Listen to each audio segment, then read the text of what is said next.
अस्मद्गुरुभ्यो नमः परमगुरुभ्यो नमः श्रीमते रामानुजाय नमः வரவர மாமுனாய மணமால மாமுனாய நமः ஆண்டாள் எம்பெருமானால் ஜீயர் திருவடிகளே சரணம். புதுமை டாக்கிஸ் நேர்களுக்கும் லோகா சமஸ்தா சுகினோ பவந்து என்று சொல்லக்கூடிய லோகத்தில் இருக்கிற அனைத்து யூடியூப் சேனல் பார்க்கும் நேர்களுக்கும் அடியனுடைய நமஸ்காரம். நாம் இன்னி வரைக்கும் ஆண்டாள் நாச்சியார் அருளிச் செய்த திருப்பாவை பாசுரங்களின் அர்த்த விசேஷங்களையும் சகலாதி லாபாதி விசேஷங்களையும் அவர் சொல்லியிருக்கிற உன்னதமான கருத்துக்களையும் பார்த்துட்டு வந்தோம். இன்னைக்கு அந்த ஆண்டாள் நாச்சியார் அருளிச் செய்த பாசுரமான 17ஆம் நாள் பாசுரத்தை பார்க்க போகிறோம். அதாவது முதல்ல சொன்ன மாதிரி தான் 6லேருந்து 15 துணியிருப்பம் பாசுரம். நேற்றுக்கு 16வது பாசுரம் நேற்றுக்கு பார்த்தோம். அந்த பெருமாளுடைய திருக்கதவுகளை திறவேலோர் அப்படின்னு சொல்லி நாச்சியார் பாடி கதவுகள் திறந்து உள்ள வந்துட்டா. இன்னைக்கு ஆண்டாள் நாச்சியார் உள்ள பிரவேசம் பண்றா. எப்படி நிலைவாசல் கதவுல இருந்து உட்பிரவேசம் பண்றா. யாரு அனாச்சியார் மட்டும் கிடையாது, கூட வந்த அனைத்து தோள்களும் பிரவேசம் பண்றா.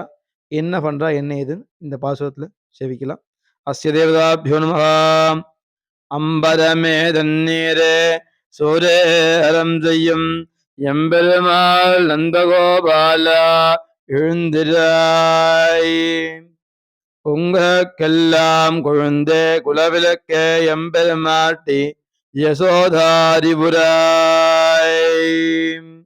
அம்பலம் ஊடத்தோங்கே உலகந்த உம்பலம் போகனே உறங்காதெழுந்திராய்.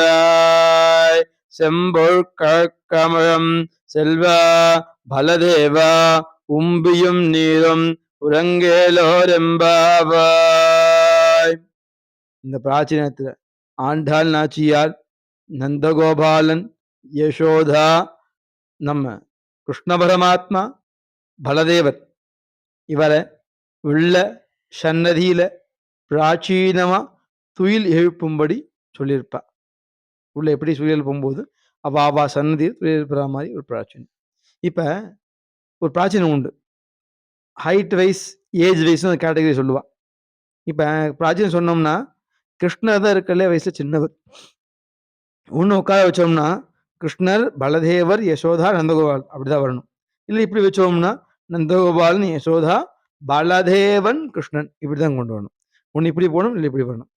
இப்படி போனாலும் ஆர்டர் தான். ஆனா அண்ணாச்சி சொல்லி போகும்போது நந்தகோபாலன், யசோதா, அடுத்த கிருஷ்ணன், கடைசியா தான் பலதேவன். நடுவில் யாருக்கு? யசோதைக்கும் பலதேவருக்கும் நடுவில் கிருஷ்ணன் சொல்றான் பிராச்சீனத்தில். ஏன் அப்படி சொல்றா அப்படின்னு சொன்னோம்னா, கிருஷ்ண பரமாத்மாவோட பையனான நம்ம பிரத்யும்னனுக்கு பிறந்த பையனான அனிருத்தன். கிருஷ்ணர், பிரத்யும்னன், அனிருத்தன்.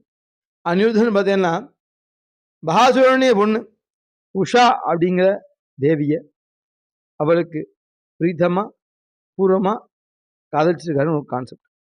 எப்படி அப்படின்னா, பகாசுர பெண்ணான உஷா அப்படிங்கிறவ தனக்கு கணவன் எப்படி அமைவான் அப்படின்னு ஒரு அம்பாளை நோக்கி தவம் பண்ணும்போது அந்த அம்பாள் அவ கனவுல வந்து சொல்லுவா பிராச்சீனமா, ஒரு அசரீதி மாதிரி, உமக்கு வரும் கணவனாகப்பட்டவன் சொப்பனத்தில் தோன்றுவான் 3வது நாள் சொல்லிடுவா. அப்படி அவ 3வது சொப்பனம் காணும்போது அவ கனவுல அனிருத்தன், யாரு? கிருஷ்ண பரமாத்மாவோட பேரன், அவ கனவுல தோன்றுவாள். இவதான் அவன் கணவன் அப்படின்ட்டு. அவ உஷா அவ தோழியாகப்பட்ட ஒரு ஸ்திரீ கிட்ட, அசுராதி பெண்கள் தானே, ஸ்திரீ கிட்ட சொல்லும்போது அவ என்ன பண்ணுவா அப்படின்னா, நம்ம பிரத்யும்னன் அவர் கோட்டையில் தூங்கின்னு இருக்கும் போதே தூக்கிட்டு வந்துடுவார். எப்படி அப்டேட் பண்ணிடுவார். யாரை? மாப்பிள்ளையை தூக்கிட்டு வந்துடுவாங்க. தூக்கிட்டு வந்து இந்த ராஜ்ய கோட்டையான பகாசுர கோட்டைக்குள்ள உஷாவோட துயிலும் அந்த புறத்துல அவ பக்கத்துல இவ சைனா கோலத்தை பழக வச்சிருவா. டக்குன்னு காலங்காலத்தால் 2 பேர் ஒருத்தர் பார்த்துக்கும் போது காதல் வயப்பட்டுருவா. இது அந்த தோப்பனாருக்கு தெரிஞ்சிடும். தெரிஞ்சு பிரத்யும்னனோட பையன் அனிருத்தனையும் உஷாவையும் சிறையில் அடைச்சிருவார். யாரு? அனிருத்தனையும் உஷாவையும் சிறையில் அடைச்சிருவார். அப்ப அந்த செய்தியை கேட்ட பிரத்யும்னனும் கிருஷ்ண பரமாத்மாவும் என்னோட பையனையா இல்ல என்னோட பேரனையா சிறையில் அடைக்கிற அப்படிங்கிற பிராச்சீனத்துல வெகுண்ட படையை திரட்டி கொண்டு வந்து அவனோட போர் புடிவாங்க. போர்ல ஜெயிச்சிருவாங்க.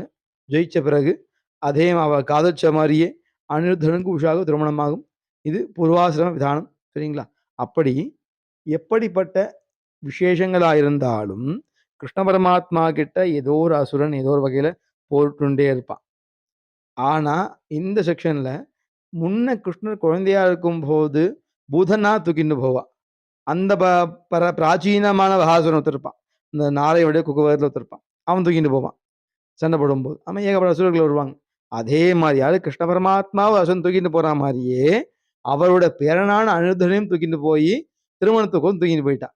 இப்படி அசுரர்களால நித்தியப்படி கவரும் நிலையில் இருக்கும் கிருஷ்ணனை பார்த்து பேணிக் கொள்ளும் வகையில் அவனை தூங்க பண்ண வேண்டும் அப்படிங்கிற ஒரே காரணத்துக்கோசரம் தான் தந்தை தாயானே நந்தகோபாலன் யசோதா பக்கத்துல கிருஷ்ணரை அந்த பக்கம் காவலாக இருக்கக்கூடிய சகல விதமான பலதீர விஷயான பலதேவன் யாரு ஆதிசேஷனுடைய சுர்பமாக இருக்க பலதேவ சுவாமியை உயர்த்துவதில்லை பண்ணுவார்.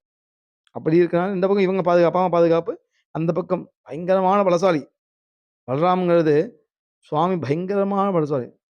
ஏழும் கலப்பை இதன் ஆயுதமா வச்சிருக்கவர், சகல விதமான பலங்களையும் உடையவத்தனோட அவரே துயில பண்ணுவான் அந்த பக்கம். அப்படி பிராச்சீனத்திலே 3 பேரும் இந்த பக்கம் பாதுகாப்பு யாருக்கு கிருஷ்ண பரமாத்மாங்க இருப்பா. அப்படி இருக்கிற நிலையில இருக்கிற சுவாமிகள் நந்தகோபாலனையும் சரி பிராச்சீன யசோதாவையும் சரி இவா தொழிலை பண்றா. எப்படி பண்றா அப்படின்னா பூர்வத்துல நாயகனா என்று நந்தகோபாலன் கோவில் காப்பானே பொறுத்து சொல்லுவான். அந்த அப்படியேப்பட்ட நந்தகோபாலனுடைய நாயகனாக கிருஷ்ணர் அந்த கிருஷ்ண பரமாத்மாவை பூர்வத்துல அம்பரமும் தண்ணீரும் சோரே அறிவுராயின்னு சொல்லுவான். தானங்களை பிராச்சீன மூல தானம் பண்ணா சௌக்கியம். அம்பரம்னா துணி, தண்ணீர் குடிக்க தண்ணி, சோறுனா சாப்பாடு, 3 தானம் பண்ணா சௌக்கியம்.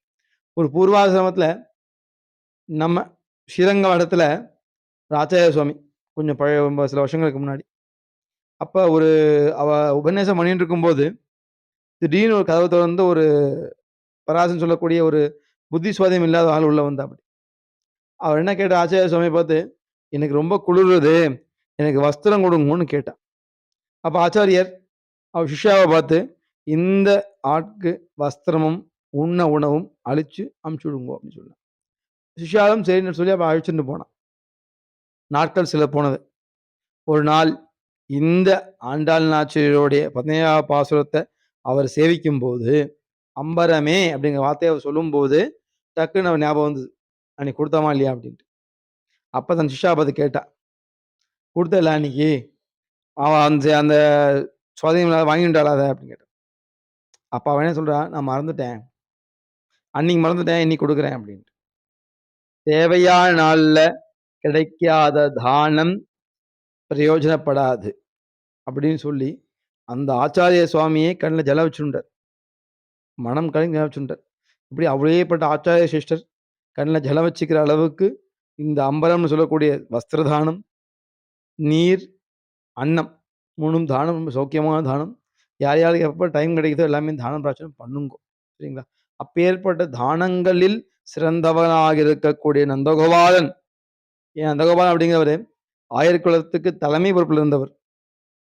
அப்படி இருக்கவர் தானங்கள்ல பண்றதுக்கு சௌக்கியமான மனமும் உடையவர். பொருள் இருந்தால் மட்டும் போதாது, கொடுக்க மனமும் வேணும். காசு இருக்கணும், மனசுக்கு காசுக்குன்னு சொல்லுவா.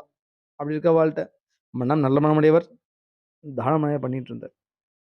அடுத்தது இவர் நம்ம யசோதா தாயார், அவர் உங்களுக்கெல்லாம் சொல்லுவா, உம்மனாருக்கெல்லாம்.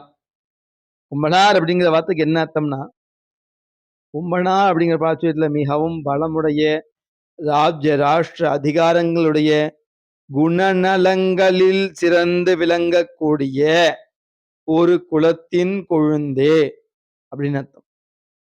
அப்பேற்பட்ட சிறந்த குலத்தில் வந்த கோமாட்டியே, குலவிளக்கே, யார சொல்றா, யசோதா தாயார சொல்றா.